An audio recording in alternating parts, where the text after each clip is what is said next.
Bonjour les amis, aujourd'hui nous allons lire une histoire classique titrée Cendrillon.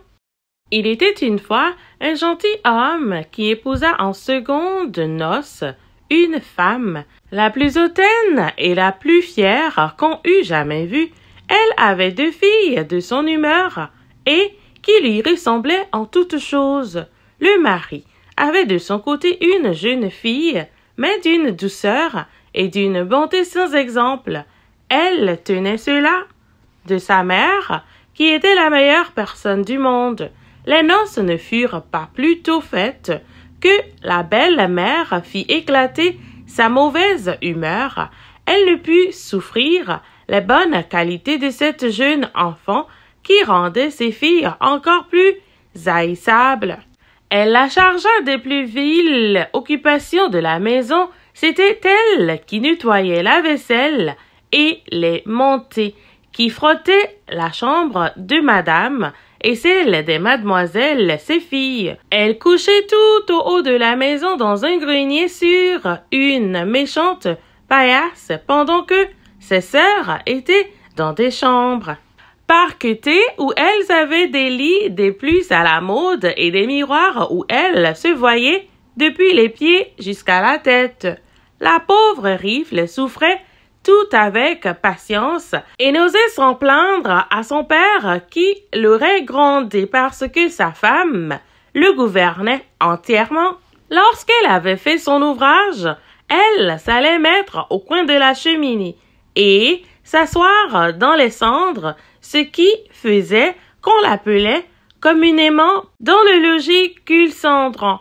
La cadette, qui n'était pas si malhonnête que son aînée, l'appelait Cendrillon. Cependant, Cendrillon, avec ses méchants habits, ne laissait pas d'être 100 fois plus belle que ses sœurs, quoique vêtue très magnifiquement. Il arriva que le fils du roi donna un bal et qu'il en pria toutes les personnes de qualité. Nos 2 demoiselles en furent aussi priées, car elles faisaient grande figure dans le pays. Les voilà bien aises et bien occupées à choisir les habits et les coiffures qui leur siéraient le mieux. Nouvelle peine pour Cendrillon, car c'était elle qui repassait le linge de ses sœurs et qui gaudronnait leurs manchettes. On ne parlait que de la manière dont on s'habillerait. Moi, dit l'aîné, je mettrai mon habit de velours rouge et ma garniture d'Angleterre. Moi, dit la cadette, je n'aurai que ma jupe ordinaire, mais en récompense, je mettrai mon manteau à fleurs d'or et ma barrière de diamants qui n'est pas des plus indifférentes. On envoya quérir la bonne coiffeuse pour dresser les cornettes à 2 rangs et on fit acheter des mouches de la bonne faiseuse. Elles appelèrent Cendrillon pour lui demander son avis, car elle avait le bon goût. Cendrillon les conseilla le mieux du monde et s'offrit même à les coiffer ce qu'elles voulurent bien. En les coiffant, elle lui disait « Cendrillon, serais-tu bien aise d'aller au bal? Hélas, mesdemoiselles, vous vous moquez de moi, ce n'est pas là ce qu'il me faut. Tu as raison, on rirait bien si on voyait un Cul-Cendron aller au bal. » Une autre que Cendrillon les aurait coiffées de travers, mais elle était bonne et elle les coiffa parfaitement bien. Elles furent transportées de joie. On rompit plus de 12 lacets à force de les serrer pour leur rendre la taille plus menue et elles étaient toujours devant leur miroir. Enfin, l'heureux jour arriva, on partit et Cendrillon les suivit les yeux le plus longtemps qu'elle put. Lorsqu'elle ne les vit plus, elle se mit à pleurer. Sa marraine, qui la vit toute en pleurs, lui demanda ce qu'elle avait. « Je voudrais bien. » Elle pleurait si fort qu'elle ne put achever. Sa marraine, qui était fée, lui dit « Tu voudrais bien aller au bal, n'est-ce pas? » « Hélas, oui, dit Cendrillon en soupirant. « Eh bien, seras-tu bonne fille, dit sa marraine, je t'y ferai aller. » Elle la mena dans sa chambre et lui dit « Va dans le jardin et apporte-moi une citrouille. » Cendrillon alla aussitôt cueillir la plus belle qu'elle put trouver et l'apporta à sa marraine, ne pouvant deviner comment cette citrouille la pourrait faire aller au bal. Sa marraine la creusa et n'ayant laissé que l'écorce, la frappa de sa baguette magique et la citrouille fut aussitôt changée en un beau carrosse tout doré. Ensuite, elle alla regarder dans sa souricière où elle trouva 6 souris toutes en vie. Elle dit à Cendrillon de lever un peu la trappe de la souricière et à chaque souris qui sortait, elle lui donnait un coup de baguette et la souris était aussitôt changée en un beau cheval, ce qui fit un bel attelage de 6 chevaux d'un beau gris de souris pommelées. Comme elle était en peine, de quoi elle ferait un cocher? Je vais voir, dit Cendrillon, s'il n'y a point quelques rats dans la ratière, nous en ferons un cocher. Tu as raison, dit sa marraine, va voir. Cendrillon lui apporta la ratière où il y avait 3 gros rats. La fée en prit un d'entre les 3 à cause de sa maîtresse Barbe et l'ayant touché, il fut changé en un gros cocher qui avait une des plus belles moustaches qu'on ait jamais vues. Ensuite, elle lui dit, « Va dans le jardin, tu y trouveras 6 lézards derrière l'arrosoir. Apporte-les-moi. » Elle ne les eut pas plus tôt apportés que la marraine les changea en 6 laquais qui montèrent aussitôt derrière le carrosse avec leurs habits chamarrés et qui s'y tenaient attachés comme s'ils n'eussent fait autre chose toute leur vie. La fée dit alors à Cendrillon, « Eh bien, voilà de quoi aller au bal, n'es-tu pas bien aise? »« Oui, mais est-ce que j'irai comme cela avec mes vilains habits? » Sa marraine ne fit que la toucher avec sa baguette et en même temps ses habits furent changés en des habits de drap d'or et d'argent tout charramés de pierreries. Elle lui donna ensuite une paire de pantoufles de verre, les plus jolies du monde. Quand elle fut ainsi parée, elle monta en carrosse, mais sa marraine lui recommanda, sur toute chose, de ne pas passer minuit, l'avertissant que si elle demeurait au bal un moment davantage, son carrosse redeviendrait citrouille, ses chevaux des souris, ses laquais des lézards, et que ses vieux habits reprendraient leur première forme. Elle promit à sa marraine qu'elle ne manquerait pas de sortir du bal avant minuit. Elle part, ne se sentant pas de joie. Le fils du roi qu'on alla avertir qu'il venait d'arriver une grande princesse qu'on ne connaissait point, courut la recevoir.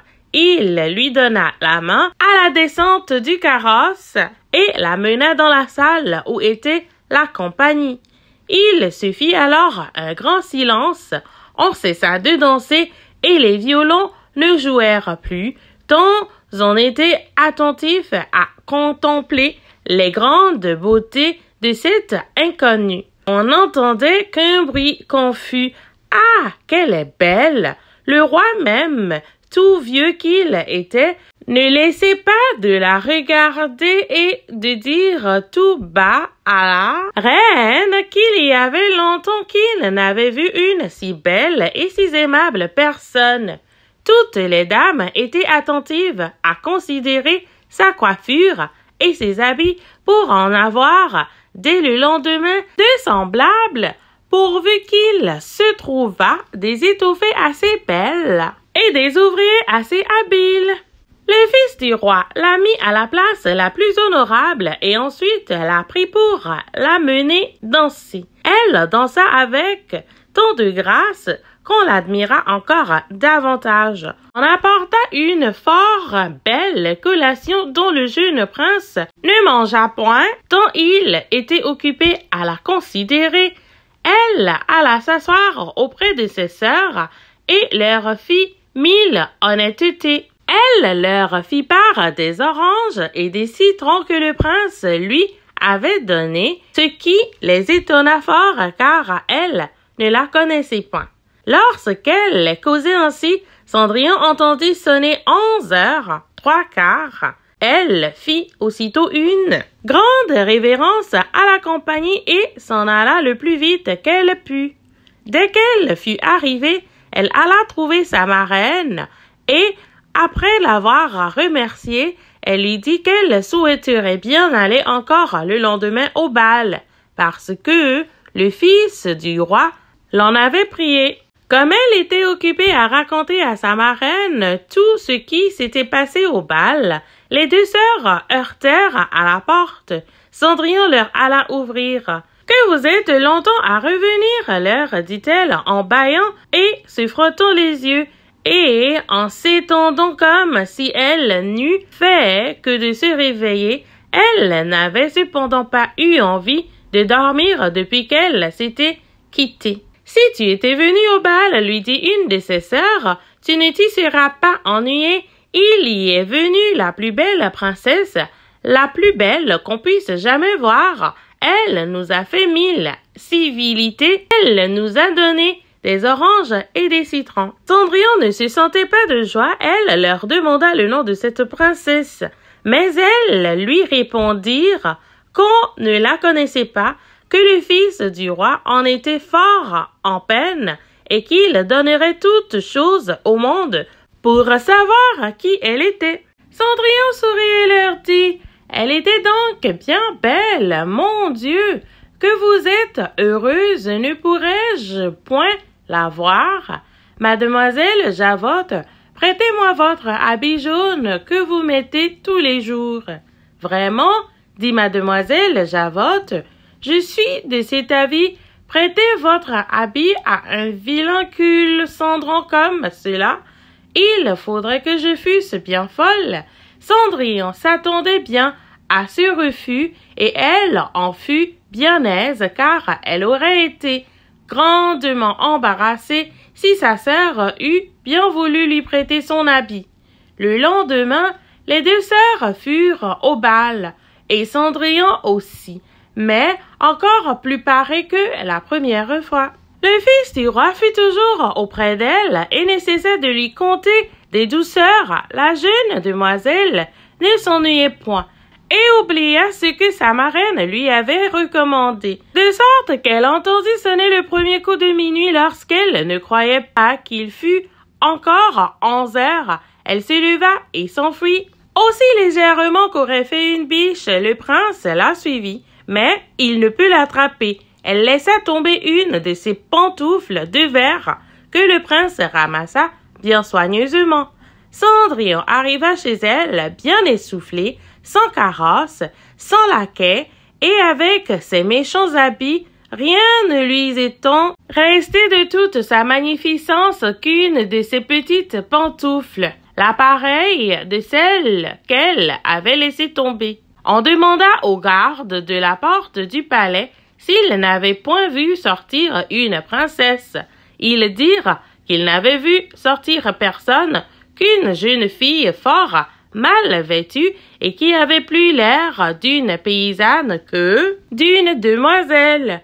Quand ses sœurs vinrent du bal, Cendrillon leur demanda si elles s'étaient encore bien diverties et si la belle dame y avait été. Elles lui dirent que oui, mais qu'elle s'était enfuie lorsque minuit avait sonné et si promptement qu'elle avait laissé tomber une de ses petites pantoufles de verre. La plus jolie du monde, que le fils du roi l'avait ramassée et qu'il n'avait fait que la regarder pendant tout le reste du bal, et qu'assurément il était fort amoureux de la belle personne à qui appartenait la petite pantoufle. Elles dirent vrai car peu de jours après le fils du roi fit publier à son de trompe qu'il épouserait celle dont le pied serait bien juste à la pantoufle. On commença à l'essayer aux princesses, ensuite aux duchesses et à toute la cour, mais inutilement. On la porta chez les deux sœurs qui firent tout leur possible pour faire entrer leurs pieds dans la pantoufle, mais elles ne purent en venir à bout. Cendrillon, qui les regardait et qui reconnut sa pantoufle, dit en riant « Que je vois si elle ne me serait pas bonne. » Ses sœurs se mirent à rire et à se moquer d'elle. Le gentilhomme qui faisait l'essai de la pantoufle, ayant regardé attentivement Cendrillon et la trouvant fort belle, dit que cela était juste et qu'il avait ordre de l'essayer à toutes les filles. Il fit asseoir Cendrillon et approchant la pantoufle de son petit pied, il vit qu'elle y entrait sans peine et qu'elle y était juste comme de cire. L'étonnement des deux sœurs fut grand, mais plus grand encore quand Cendrillon tira de sa poche l'autre petite pantoufle qu'elle mit à son pied. Là-dessus arriva la marraine qui, ayant donné un coup de sa baguette sur les habits de Cendrillon, les fit devenir comme plus magnifiques que toutes les autres. Alors ces deux sœurs la reconnurent pour la belle personne qu'elle avait vue au bal. Elles se jetèrent à ses pieds pour lui demander pardon de tous les mauvais traitements qu'elle lui avait fait souffrir. Cendrillon les releva et leur dit en les embrassant qu'elle leur pardonnait de bon cœur et qu'elle les priait de l'aimer bien toujours. On la mena chez le jeune prince, pareil comme elle l'était. Il la trouva encore plus belle que jamais, et peu de jours après, il l'épousa. Cendrillon, qui était aussi bonne que belle, fit loger ses deux sœurs au palais et les maria dès le jour même à deux grands seigneurs de la cour.